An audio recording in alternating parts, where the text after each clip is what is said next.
Brought to you by Penguin.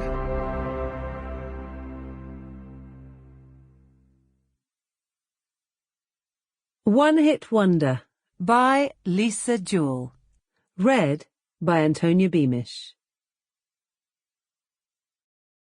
Anna Wills, 12 Main Street, Great Torrington, Devon, EX38 2AE.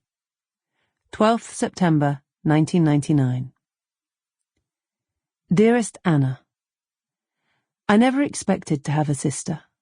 I was 11 years old when you came along and thought that the world revolved around me. Everyone expected me to be so jealous of you, but I loved you from the first moment I set eyes on you.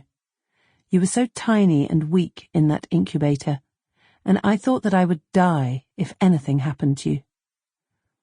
I'd just started my periods at the time, and I remember thinking how I could have been your mother.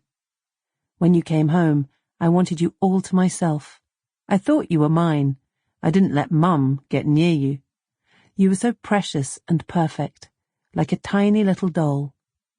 Almost like you were custom-made for my small arms. And you were such a good little girl, so obedient, always happy to tag along with me and run errands for me. You even gave me my name, Bee. I'd always hated Belinda, and then one day you were calling after me, and you called out Bee, and it stuck. I've been Bee since that day, and I can't imagine a time when I was called anything else. You probably don't remember much about the few years we lived together in Main Street. But I do. I remember everything. And you and I were very close. After Dad left, I felt like I was all alone in the world. And then, when Mum remarried, I felt completely abandoned.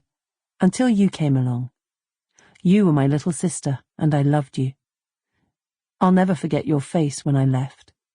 The tears running down your cheeks, and the way you insisted I take your rabbit, William. Do you remember him? I've still got him, you know. He sleeps beside me on my pillow. I always used to think he brought me good luck, but I'm not so sure anymore.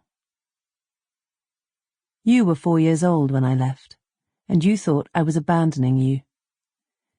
I want to explain to you now why I had to leave. Life with Mum was unbearable, obviously, but it wasn't just that. There was so much I wanted to do with my life, and none of it was in Devon. It was all in London. But, if I'm to be completely honest with you, and I may as well be now, I've nothing to lose, the main reason I left was because I was jealous of you. For having Bill, your very own father. And even when you were tiny, you looked just like him, and there was this huge bond between you. I had no one. Only Mum, and, well, you know. I wanted to be with my father, so I left and went to live with Dad in London. And as much as it broke my heart to leave you behind, it was the best decision I ever made. I loved my father so much, Anna, and I'm in pain thinking about how you must be feeling now without Bill. He was a wonderful, kind, and gracious man.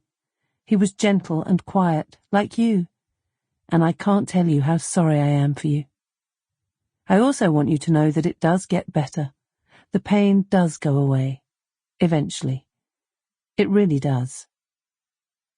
I won't be at the funeral, Anna. It's all too complicated, as I'm sure you're aware. But I want you to know that I'll be thinking about you every single second on Thursday. I think about you often, Anna.